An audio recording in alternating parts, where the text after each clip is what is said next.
Greetings, folk. We're talking about a budget template, specifically a cash flow template, and our starting point is on the start sheet. We must fill in this date and this, the start and end date of the period. Those dates are carried into other parts of the spreadsheet. Fill in these data and then come with me to the grazing calculator, because that's where we want to focus. Grazing calves, yearlings, and R2 coming up towards calving as a first calving heifer, the R1 and the R2s rising 1 and 2 years, and the mixed age cows. We can have this as income, and if we go all the way down, we repeat the exercise, grazing as expenditure, where a dairy farmer is paying to have stock.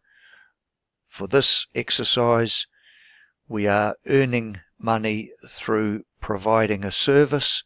We charge $7 or $6 or $8, $11, $20. We can modify mortality, and mortality will change these values so long as you only play in the green cells. Please do not put data into these cells, because these cells are doing calculations for us. Okay, let's start by looking at 400 calves being grazed at $7 a head per week. How do we get 12,400? We follow this little calculation. The number of calves divided by the dollars we earn on a daily basis times 0.13, the number of days in the month. So that's why when we've only got 28 days, same number of calves, we will be earning a little bit less. Bear in mind, if we set this to 1%, for example, losses, then the numbers are coming down and the earnings are coming down. Now, we earn the money, we graze the calves in this month, December, but the money is invoiced at the end of the month, and so we receive it the month later, we hope. So expected earnings, way over here, expected earnings, paid or received. So it's all calculating off these months. Okay, let's look at the R1s. We need to know from the farmer how many there were in May, how many in June, likely to be the same number. So we put those two values in and away we go. Once again, what we expect to earn and what we actually earn.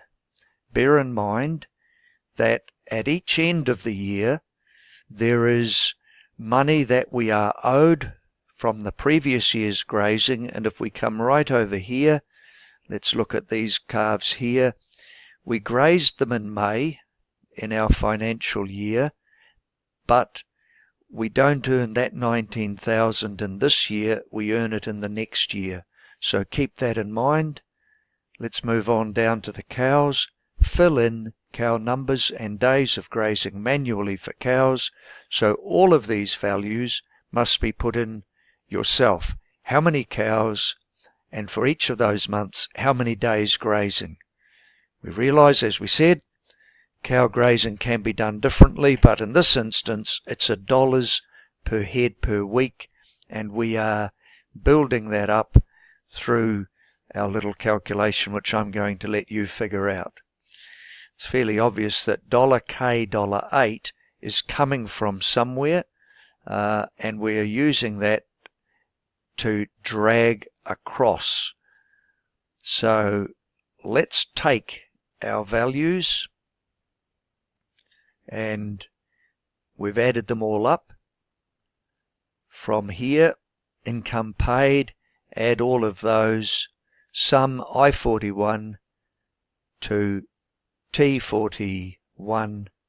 There's the value. It's hard to pick that up, so I just bring it here, and that value is the value we find in our cash flow. So let's go to the cash flow tab. grazing income, grazing N45. How did we get that? Let's delete that, and we'll delete all of this, and we'll just show you how this works. So grazing income equals, comes out of our tab called grazing income equals that, hitting enter. And we need to pick these up month by month.